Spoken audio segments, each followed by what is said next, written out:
اعوذ باللہ من الشیطان الرجیم بسم اللہ الرحمن الرحیم اللہم کل ولیک الحجت ابن الحسن صلواتک علیہ وعلی آبائہ فی هذه الساعة وفي كل ساعة وليا وحافظا وقائدا وناصرا ودليلا ومعينا حتى تسكنه أرضك طوعا وتمتعه فيها طويلا. اللهم صل على محمد وآل محمد. بسم اللہ الرحمن الرحیم الحمد للہ رب العالمین والصلاة والسلام علی رسولہ الکریم وآلہ الطیبین الطاہرین الذین اذہب اللہ عنہم الرجس وطہرہم تطہیرا. اللهم صل على محمد وآل محمد. ثم الصلاة والسلام علی الحسین وعلی علی ابن الحسین وعلى أولاد الحسين وعلى أصحاب الحسين. أما بعد فقد قال الله تعالى في قرآنه الكريم بسم الله الرحمن الرحيم يا أيها الرسول بلغ ما أنزل إليك فإن لم تفعل فما بلغت رسالته اللہ یعصمک من الناس. صلوات. اللهم صل على محمد وآل محمد. عزیزان محترم، ارباب دانش، ساری حمد و ثنا اس خالق اکبر کے لیے، اس خالق کائنات کے لیے کہ جس نے ہمیں خلق کیا اور اس کائنات کو خلق کیا. درود اور سلام ہو خدا کی ان افضل ترین مخلوق پر اور افضل ترین مخلوق پر کہ جن پہ خدا خود ناز کرتا ہے. ہم جس دنیا میں زندگی بسر کر رہے ہیں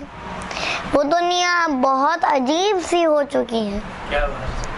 کیونکہ اس میں کئی دین کی دکانیں سجی ہوئی ہیں اور کئی مذاہب کی مارکیٹس لگی ہیں اور کئی ریلیجنز کی ریل پیل لگی ہوئی ہے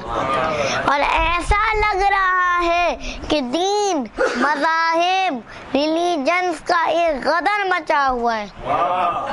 اور اس غدر میں خدا کا شکر ہے. یہ مقام شکر ہے. ویسے بھی ہم لوگ جتنا بھی شکر ادا کریں خدا کے لیے کم ہے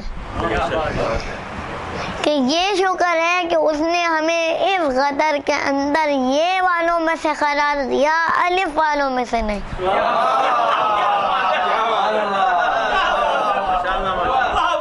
کیونکہ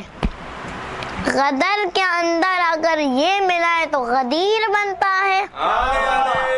اور اگر الف لگائے تو غدار بنتا ہے.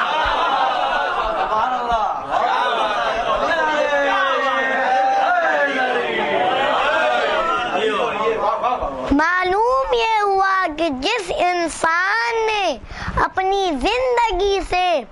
غدیر کو نکال دیا تب اس کے پاس غدر کے علاوہ کچھ نہیں بچا اور پھر اس کے اکاؤنٹ میں غدار لکھ دیا جاتا ہے. عزیزان محترم، آپ سب لوگ جانتے ہیں کہ غدار کی سزا موت ہوتی ہے، چاہے آپ کہیں بھی چلے جائیں. مثلاً پاکستان چلے جائیں، انڈیا چلے جائیں، امریکہ چلے جائیں، لندن چلے جائیں، کہیں بھی چلے جائیں، وہاں غدار کی سزا موت ہوتی ہے. اور اب یہ ایک سوال پیدا ہوا ہے کہ یہ غدار کی سزا کس نے مقرر کی؟ کس کو دی, کس مقام پہ دی, تاریخ کس کو دی. تاریخ اٹھا کے دیکھ لیجیے کہ جب ہمارے رسول اللہ خاتم الانبیاء اپنی زندگی کا آخری حج کر کے تشریف لا رہے تھے, تب اس سوالات کے مجمع میں خدا نے ان پہ آیت نازل کی کہ یا ایھا الرسول بلغ ما انزل علیک, کہ اے رسول ہمارا پیغام پہنچا دیجئے, اور اگر آپ نے ہمارا پیغام نہیں پہنچایا گویا آپ نے رسالت کا کوئی کام نہیں کیا, اور اللہ آپ کو انسان کے شر سے محفوظ رکھے گا. تو رسول اللہ نے اس سوالات کے مجمع کے اندر مولا کا ایک پالانوں کے اونٹوں کے پالانوں کا ایک ممبر بنا کے مولا علی کے ہاتھ پہ بیٹھ کر کے کہا من کنت مولا فاذن,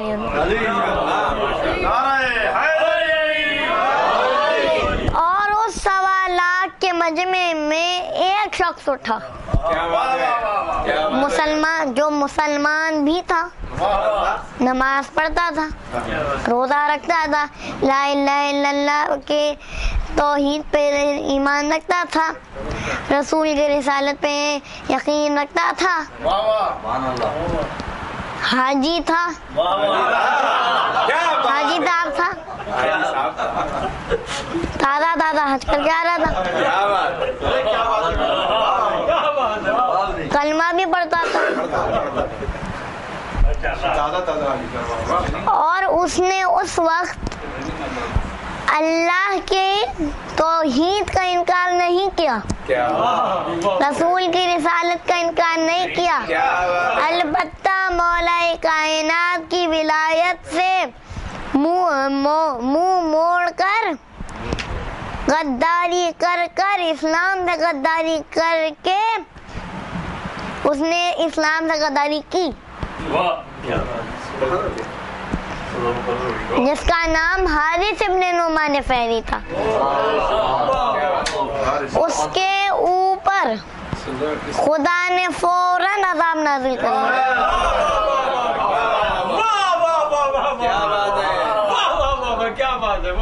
اور خدا نے یہ قانون بنا دیا,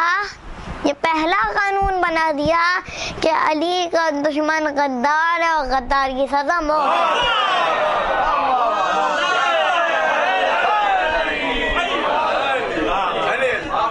اب دوسرا سوال پیدا ہوتا ہے کہ اگر کہ اسی سوالات کے مجمع کے اندر رسول اللہ موجود تھے, وہ ان کے ساتھ بیٹھا ہوا تھا, تو پھر خدا کا عذاب کیوں آ گیا؟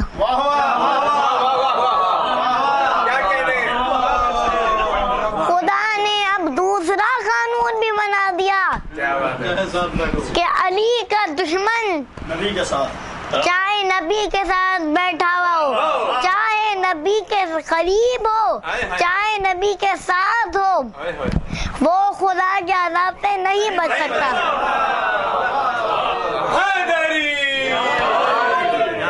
خدا کا, اور یہ کوئی بھی سوال پیدا ہو گیا, تیسرا سوال پیدا ہو گیا کہ خدا چاہتا تو رسول سے کہتا کہ تم اس کو اسلام سے خارج کر دو. حارث کافر ہے, چاہتا کر سکتا تھا, لیکن اس نے وہ خدا نے مارا ہی کیوں؟ وہ چاہتا تو قیامت کا انتظار کر سکتا, برزخ کا انتظار کر سکتا, لیکن اس نے فوراً ہی کیوں مار دیا؟ تو خدا کا قانون, یہ تاریخ اٹھا کے دیکھ لیجئے کہ جب خدا کے نبی نے خدا کی توحید کا اعلان کیا تھا تب اس میں سے ایک بندے نے رسول سے جنگ کر کے توحید کا انکار کر کے رسول سے جنگ کی، اور اس خدا کے پہلے دشمن کو مولا علی نے مارا تھا۔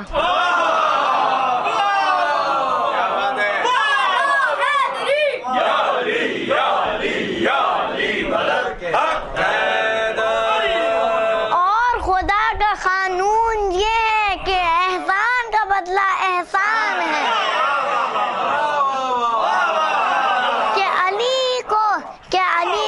کہ میرے پہلے دشمن کو علی نے مارا اور میں خدا علی کے پہلے دشمن کو میں خدا خود ماروں گا،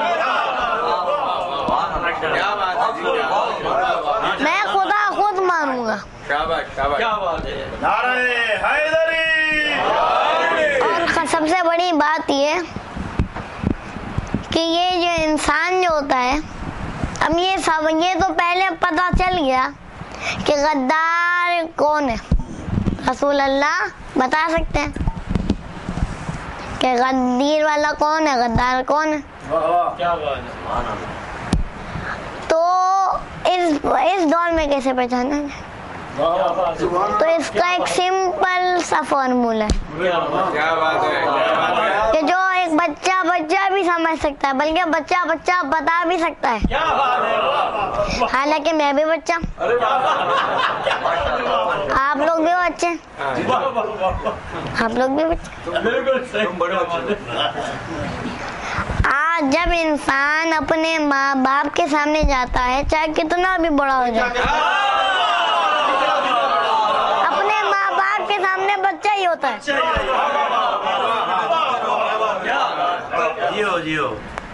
تو بچہ بھی اس کا فارمولا بتا سکتا ہے کہ غدیر کے اندر سے یا لیں اور غدار کے اندر سے الف لیں، تو ان دونوں کو ملائیں تو کیا بنے گا؟ یا، اور اس یا کو علی کے سامنے رکھ دیں تو کیا بنے گا؟ یا علی۔ اور جو انسان یا علی نام سن کر جس کا چہرہ گلاب کے پھول کی طرح کھل جائے،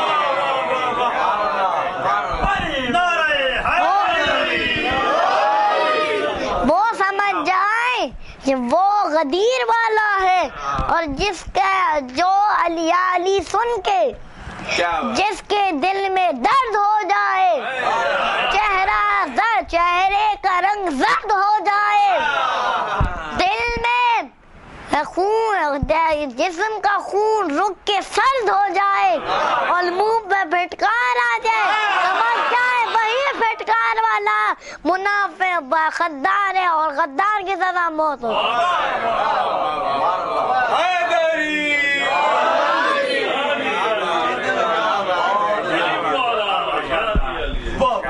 اور غدیر کے ساتھ یہ بڑی ناانصافی ہو، غدار کے ساتھ یہ،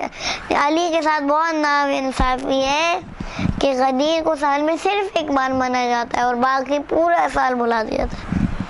وہ بھی ایسے کہ ایک جشن رکھا، چند اشعار پڑھے، 2-3-4 نعرے لگا دیا، ایک جشن پڑھ دیا، اور پھر علی مولا کائنات کے نام میں کھا کر گئے، اور اسی مقام پہ غدیر کو بلا کے چلے گئے، اور پورے سال غدیر کو بلائے رکھے۔ اور انسان اپنے اس 6 فٹ کے جسم کو دیکھے، اس میں دیکھے کہ میرے اندر کتنی غدیر قائم ہے، کیونکہ جب امام خمینی رحمۃ اللہ علیہ کے پاس ضیاء الحق آیا تھا، اس نے پوچھا کہ یا امام، آپ نے جیسے ایران پہ انقلاب پایا ویسے میں بھی چاہتا ہوں میں پاکستان پہ انقلاب لاؤں، لیکن امام نے بڑا خوبصورت جملہ بولا کہ جو انسان اپنے چہرے پہ یہ اسلام قائم نہ کر سکے، وہ ایک ملک کے اندر کیا قائم کرے گا۔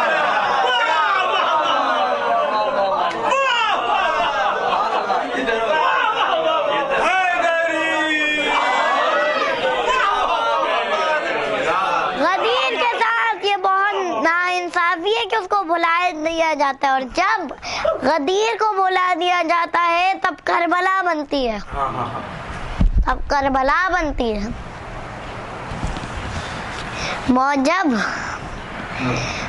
جب غدیر کو بھلا دیا تب جب کربلا کا واقعہ ہوا تھا تب، اور یہ میں بھی نہیں کہہ رہا کہ اگر غدیر کو بھلا دیا جاتا ہے تو کربلا بنتی ہے، یہ ہمارے 8ویں امام علی رضا علیہ السلام فرماتے ہیں کہ جب محرم کا سورج طلوع ہوا تو مولا کی عجیب سی حالت، بال بکھرے ہوئے، پیر میں جوتے نہیں، اور باہر نکلے ہیں۔ تو ان سے لوگوں نے پوچھا یا فرزند رسول آپ کی یہ کس نے حالت بنائی ہے؟ تو کہا یہ غدیر نے حالت بنائی ہے کہ اگر غدیر کو نہ بلایا جاتا تو کربلا نہ بنتی، کہ جب غدیر کو بھلایا نہ جاتا تو کربلا نہ بنتی، تب زہرا کا بھرا گڑھ نہ اجڑتا، عباس کے بازو نہ کٹتے، علی اصغر کا معصوم سا گلا نہ چھدتا، بی بی سکینہ کے منہ پہ تماچے نہ پڑتے، بی بی زینب کے تازیانے نہ مارے جاتے، امام حسین کا سر نہ کاٹا جاتا۔ اور ہمارے رہبر معظم کہتے ہیں کہ جب مولا کائنات جب گھر میں داخل ہوئے، اور جب مولا کائنات گھر میں داخل ہوئے تب امام حسن رو رہے ہیں، دار و خطا رو رہا ہے، امام کہے تم بیٹا رو، چپ ہو جاؤ، تم رو نہیں، صبر کرو، تو پھر وہ چپ ہو جاتے ہیں۔ پھر وہ جب اندر جاتے تب امام حسین روتے ہیں، تو کہا تم بیٹا چپ ہو جاؤ، تم رو نہیں۔ تو پھر جب بی بی زینب کے جب ان کو اس مقام پہ لایا جاتا جہاں وہ نماز پڑھتے تھے، تب چند لمحوں کے بعد بی بی یہاں جب آئی تب وہ علی کے جو ان حسن اور حسین کو چپ کروا رہے ہیں، صبر کروا رہے ہیں، وہ بیویوں کے رونے پہ خود رو پڑتے ہیں، خود رو پڑتے۔